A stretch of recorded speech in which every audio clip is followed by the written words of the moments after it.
Konnichiwa.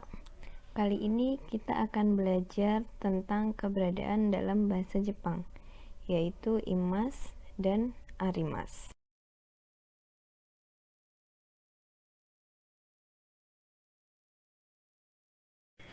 Dalam bahasa Jepang, untuk menyatakan keberadaan atau ada dibagi menjadi dua, imas dan arimas. Imas itu sendiri untuk makhluk hidup yang bisa bergerak dan berpindah. Dalam hal ini hanya manusia dan hewan. Kemudian arimas untuk benda mati, seperti tempat, benda, dan pohon.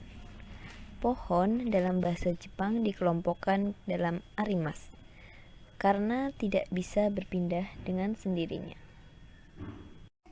Kemudian dari imas dan arimas, keberadaan dalam bahasa Jepang tadi, kita bisa membuat beberapa pola kalimat.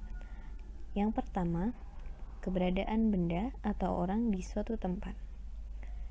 Contoh kalimat yang pertama, watashi no heya ni tsukue ga arimasu. Di kamar saya ada meja. Pada contoh kalimat ini menggunakan arimas di akhir, karena mengacu pada keberadaan meja, yang mana meja adalah benda mati. Kemudian contoh kalimat yang kedua, jimusho ni Caca-san ga imasu. Di kantor ada saudara Caca. Pada kalimat ini menggunakan imas di akhir, karena mengacu pada Caca, dan Caca adalah makhluk hidup. Selanjutnya, untuk menunjukkan keberadaan suatu tempat, perlu digarisbawahi dan diperhatikan bahwa tempat dinyatakan dengan partikel ni. Masuk ke dalam contoh kalimat yang pertama, Malioboro wa Yogyakarta ni arimasu. Malioboro ada di Yogyakarta. Contoh kalimat yang kedua, Caca-san wa jimusho ni imasu. Saudari Caca ada di kantor. Baik Yogyakarta ataupun jimusho, keduanya sama-sama menggunakan partikel ni karena menunjukkan tempat. Kemudian untuk menanyakan keberadaan tempat, menggunakan kalimat tanya, doko desu ka?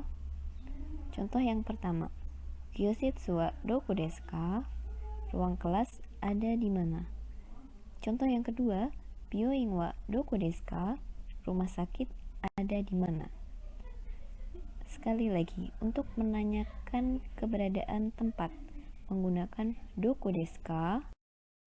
Selanjutnya, untuk menunjukkan keberadaan letak atau posisi, yang mana posisi sendiri itu ada berbagai macam. Ada ue yang artinya atas, shita yang artinya bawah, mae yang artinya depan atau muka, ushiro yang artinya belakang, migi yang artinya kanan, hidari yang artinya kiri, naka yang artinya dalam, soto yang artinya luar, tonari yang artinya sebelah atau tetangga. Kemudian yang terakhir ada chikaku yang artinya antara. Masuk ke dalam contoh kalimat, yaitu hoka no ue ni ringo ga arimasu. Di atas kotak ada apel. Pada contoh kalimat tersebut menunjukkan posisi atau letak apel itu.